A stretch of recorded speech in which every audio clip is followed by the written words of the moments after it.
दाहोद जिले के प्राथमिक स्वास्थ्य केंद्र के आउटसोर्स वाहनों के मालिकों ने दाहोद जिला विकास अधिकारी और जिला पंचायत अध्यक्ष को आवेदन पत्र सौंपा। आज दिनांक 29/1/2024 सोमवार को दोपहर 2 बजे प्राथमिक स्वास्थ्य केंद्रों में मातृवंदन योजना में किराए पर कारें चलाते हैं। किराए के लिए प्रति माह 20,000 रुपए का भुगतान किया जाता है। पिछले अगस्त 2023 से आज तक वाहन मालिकों को किराए के पैसे का भुगतान नहीं किया गया है, जिसके कारण वाहन मालिकों ने आज इकट्ठा होकर दाहोद जिला विकास अधिकारी और दाहोद जिला पंचायत अध्यक्ष करण सिंह डामोर को आवेदन पत्र सौंपा है। साथ ही अनुरोध किया है कि जल्द से जल्द पैसे का भुगतान किया जाए।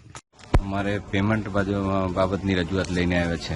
કેટલા સમયથી 6 મહિનાથી પેમેન્ટ અમારું રોકાયેલું છે। એને અનુસંધાને અમે જે ડીડીઓ સરને માટે આવેદનપત્ર આપવા આવેલ છે। પેમેન્ટ શાનું છે? પેમેન્ટ આઉટસોર્સિંગ ગાડીઓ માટે પીએસસી। કેટલી ગાડીઓ છે તમારી? અમારે કરીબન 45 જેટલી ગાડીઓ છે। અને કેટલા સમયથી પૈસા ચૂકવવામાં નથી આવ્યા? 6 મહિના 6-7 મહિના। હાલ તમે શું રજૂઆત કરી છે? કોને કોને મળ્યા છો તમે? હાલ અમે ડીડીઓ સરને મળ્યા છે અને જિલ્લા પ્રમુખ શ્રી સાહેબને મળ્યા છે। શું કીધું એ લોકોએ?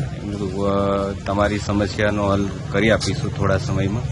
તો એ સમસ્યાનો હલ થઈ જશે તો અમે નહીં થાય તો પછી અમે આગળ કાર્યવાહી કરીશું। તમારું નામ? બિલવાલ શાંતિલાલ।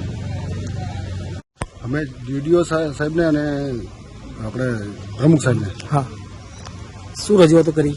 પગાર 6 મહિનાથી પગાર થતો નથી, એના માટે સાહેબની રિક્વેસ્ટ કરી। શાનો પગાર? પીએચસીની ગાડીઓ। કેટલી ગાડીઓ છે આશરે તમારી? 40 થી 45 ગાડી। અને કેટલા સમયથી ચૂકવણું કરવામાં આવ્યું નથી? 6-7 મહિના થઈ ગયા। કાયમ એવું થાય?